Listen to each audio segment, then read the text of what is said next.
जय Hind friends, welcome to SP studies.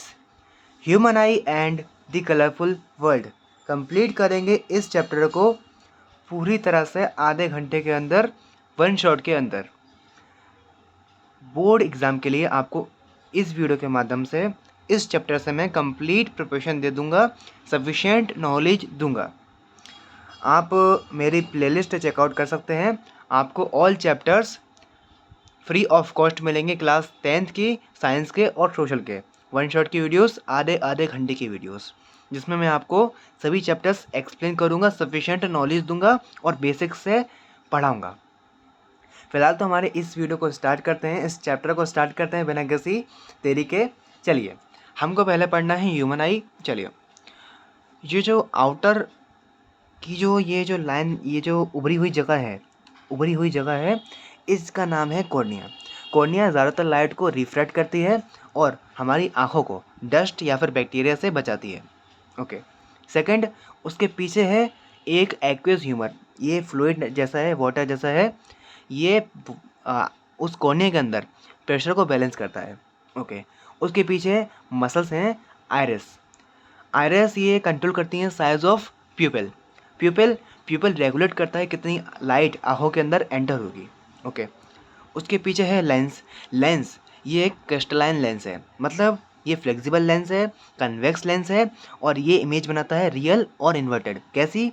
Real और inverted, यानी उल्टी इमेज बनाता है ऑन रेटिना।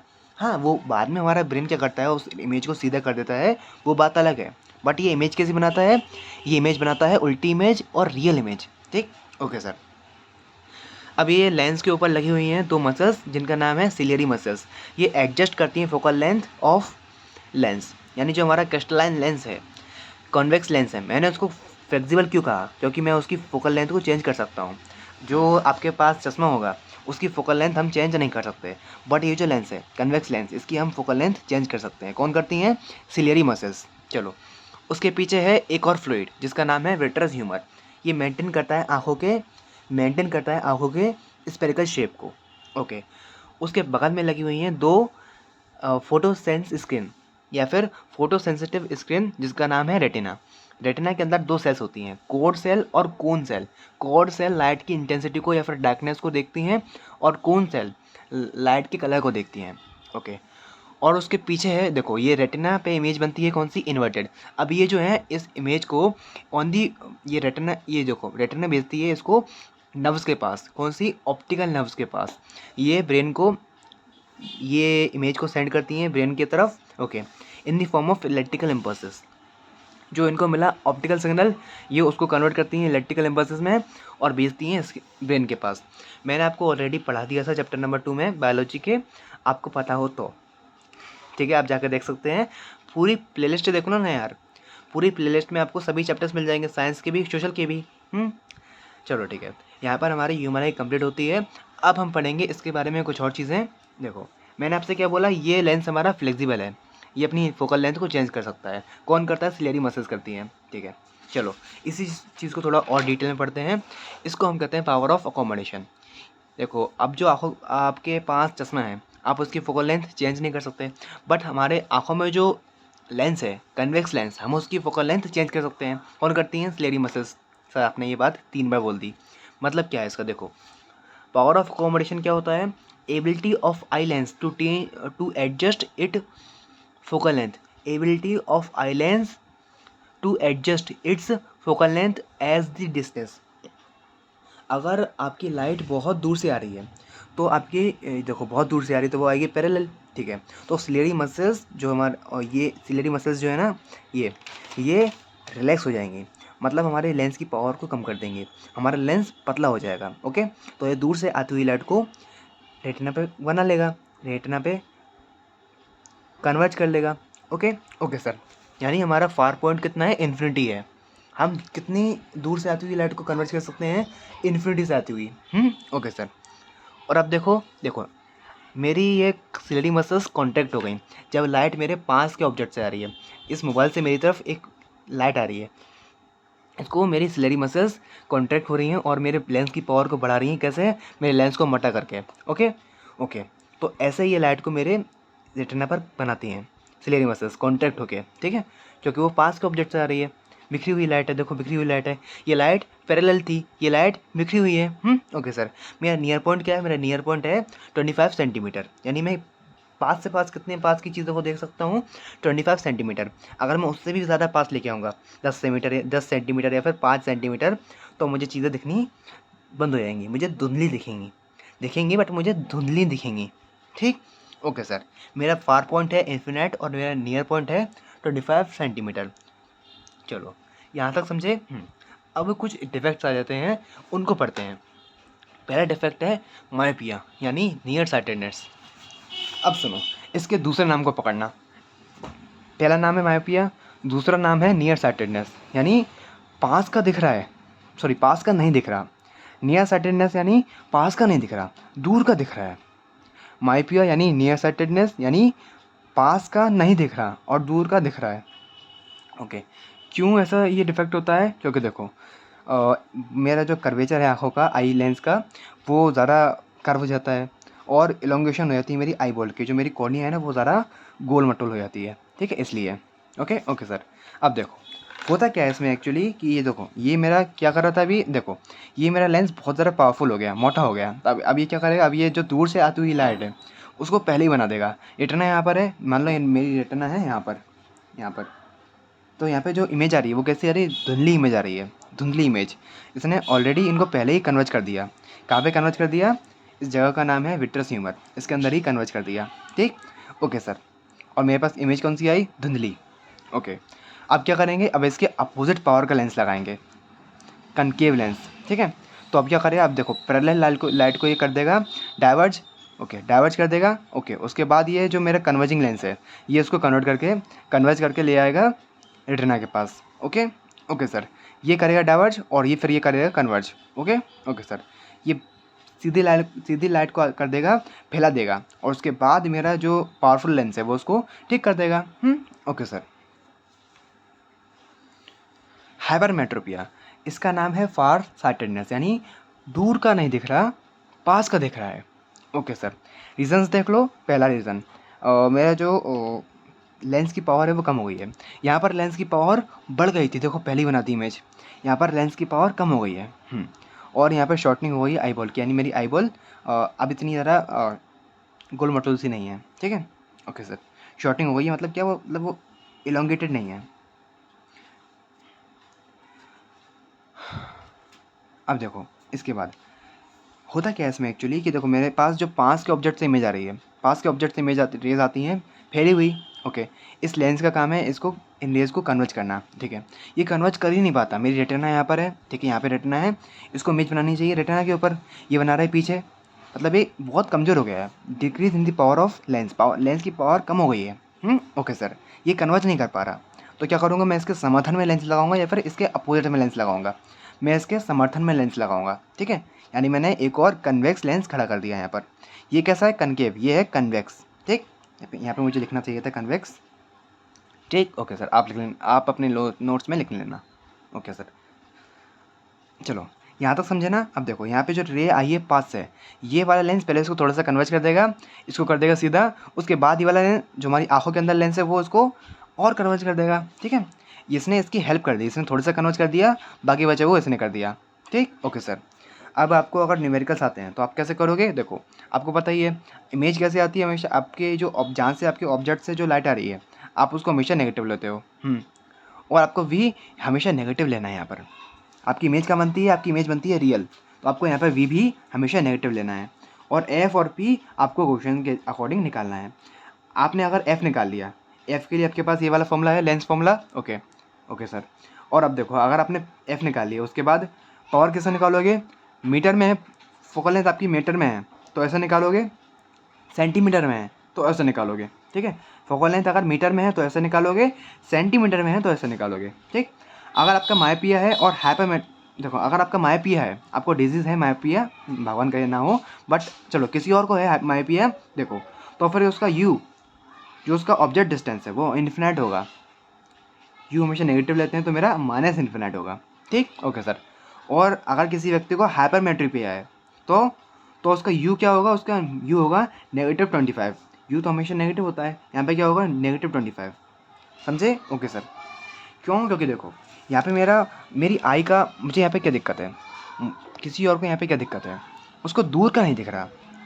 हमारा फार पॉइंट क्या है, इन्फिनिट है, तो मैंने ऑब्जेक्ट से आती हुई लाइट को क्या ले लिया, इन्फिनिट ले लिया। यहाँ पे क्या दिक्कत है, यहाँ पे दिक्कत है कि ये भैया पास का नहीं दिख रहा। मेरा नियर पॉइंट क्या है, 25 सेंटीमीटर है, ठीक है, तो मुझे ऑब्जेक्ट को कहाँ लेना पड़ेगा, 25, समझे? Okay sir. तो यहाँ तक अगर आपको चीज़ें क्लियर हैं तो फिर आगे बढ़िए। हमने क्या कर लिया, हमने ह्यूमन आई को कंप्लीट कर लिया। हमने क्या पढ़ा, हमने पहले थोड़ी बहुत ह्यूमन आई की स्टडी करी, उसके बाद हमने पढ़ा पावर ऑफ अकोमोडेशन, देन हमने पढ़ा डिफेक्ट्स को। जिस फैक्ट्स में हमने क्या पढ़ा, हमने पढ़ा माइपिया और हाइपरमेट्रोपिया। तो यहाँ तक अगर आपको चीज़ें क्लियर हैं, मैंने आपको 10 मिनट में बहुत कुछ समझा दिया है, आई नो। अब हम करेंगे सेकंड पार्ट इस चैप्टर का, द कलरफुल वर्ल्ड। चलिए, चैप्टर तो हो जाएगा आधे घंटे से भी कम टाइम में, वाओ, है ना? हाँ, छोटा चैप्टर था ये, बट आप जाकर देख सकते हैं लाइट को। मैंने आपको 50 मिनट के अंदर समझाया है वो चैप्टर, क्योंकि वो चैप्टर काफ़ी बड़ा है। चलो, कलरफुल वर्ल्ड, इसमें आपको 3 चीज़ें पढ़नी है बेसिकली। पहला है डिस्पर्जन, दूसरा है एटॉमिक रिफ्रैक्शन और तीसरा है स्कैटरिंग ऑफ लाइट। स्टार्ट करते हैं। पहले हम पढ़ेंगे डिस्पर्जन। देखो डिस्पर्जन है क्या, देखो पहले यहाँ पे देखो, ये मेरे पास एक गीज़ा के पिरामिड है। पिरामिड सर ये तो वो इजिप्ट में है, अरे वो नहीं, ये प्रिज्म है, ठीक, ये प्रिज्म है, ठीक है, ओके। ये देखो ये क्या कर रहा है, देखो यहाँ पे वाइट लाइट आई, इसको तोड़ देगा 7 कलर्स में, वाइट लाइट को तोड़ देगा 7 कलर्स में, टूट गई ना। देखो यहाँ पर रेड, फिर येलो, फिर ग्रीन, ये रेड ऑरेंज फिर ग्रीन, उसके बाद फिर नहीं red orange yellow green blue Indigo और वायलेट, ठीक। ये देखो ये कोड है हमारे पास पिपग्योर, इससे हम पता कर सकते हैं कि कौन से कलर हैं, ओके, समझे? ये वाइट लाइट को तोड़ देगा 7 कलर्स में, ठीक है। इसको ही हम कहते हैं डिस्पर्जन, यानी phenomena of splitting of white light into 7 colours is known as dispersion of light. Okay sir. अब मैं इसको वापस से रिकॉम्बिनेशन कैसे करूँगा, देखो इसने तोड़ा इस वाइट लाइट को 7 कलर्स में, ओके। मान लो यहाँ पे मैंने आपको 2 लाइट दिखाई हैं, मान लो यहाँ पे 7 लाइट है, ठीक है, तो मैं एक उल्टा प्रिज्म और रख दूंगा, तो क्या होगा, तो ये 7 ही 7 कलर्स वापस से वाइट लाइट में तब्दील हो जाएंगी। समझे? ओके सर, समझ गए। रिकॉम्बिनेशन, एक उल्टा प्रिज्म और रख दो, यहाँ पे 7 कलर निकल रहे हैं, यहाँ पे एक उल्टा प्रिज्म रख दो, 7 कलर्स वापस से वाइट लाइट बन जाएंगे। Okay sir. मैंने वाइट लाइट को यहाँ पे वाइट कलर से नहीं दिखाया, वरना दिखती नहीं मुझे। समझे? इसलिए मैंने ब्लैक कलर से दिखाया। हाँ चलो, समझे डिस्पर्शन, ओके। अब रेनबो के अंदर क्या होता है, हमको रेनबो दिखता कैसे है, देखो जो एटमॉस्फेयर के अंदर हवा में जो वाटर के मॉलिक्यूल्स हैं, बारिश हुई अभी के अभी, रेनबो होने के लिए आपको क्या चाहिए, बारिश हुई हो आसपास, ऐसा आपका ह्यूमिड क्लाइमेट हो, यानी बारिश जैसा क्लाइमेट हो, उसके बाद वाटर के मॉलिक्यूल्स हैं, ओके सर। अब एक लाइट की रे आई, क्या करा वो अंदर आके, वो जैसे ही वो अंदर हुई एंटर हुई, जैसे वो अंदर एंटर हुई, उसने कहा डिस्पर्जन यानी वो टूट गई, वाइट लाइट टूट गई, ये सन से आई है रे, ये टूट गई 7 क्लास में, डिस्पर्जन हो गया, 7 क्लास में टूट गई, ओके। देखो ऐसे 7 क्लास में टूट गई, यहाँ पे मैंने आपको 2 कलर्स दिखाए हैं, देखो ये और ये, बट वो 7 क्लास में टूट गई, ओके। पहला फेनोमेना होगा डिस्पर्जन, उसके बाद देखो यहाँ पे टकराई, वापस से 7 की 7 रेस टकरा के पीछे चली गई, यानी इंटरनल रिफ्लेक्शन, अंदर की अंदर ही हुआ, और क्या हुआ, रिफ्लेक्शन हुआ। Okay sir. पहला फेनोमेना डिस्पर्जन, वाइट लाइट टूट गई 7 क्लास में, दूसरा फेनोमेना इंटरनल रिफ्लेक्शन, उसके बाद ये देखो ये यहाँ से निकल जाएंगे बाहर, यानी रिफ्रैक्शन, मीडियम चेंज कर दिया, समझे? Okay sir. तो क्या होता है, वाइट वाटर की जो बूंद है उसमें पहले होगा डिस्पर्जन, उसके बाद इंटरनल रिफ्लेक्शन, उसके बाद रिफ्रैक्शन, ठीक है। और फिर ये हमारा अगर आंखें इस तरफ है तो हमारे आंखों में आएंगी 7 के 7 कलर्स और हमको दिखेंगे, ठीक। ओके सर, हमको ऐसे दिखेगा कि भैया रेनबो बन गया, ओके। पहला हमने पढ़ लिया डिस्पर्जन, प्रिज्म के अंदर भी और वाटर की ड्रॉप के अंदर भी। चलो इसके बाद हम पढ़ेंगे एटॉमिक रिफ्रैक्शन। चलो, ये कॉज कैसे होता है, various optical densities of different layers of earth crust.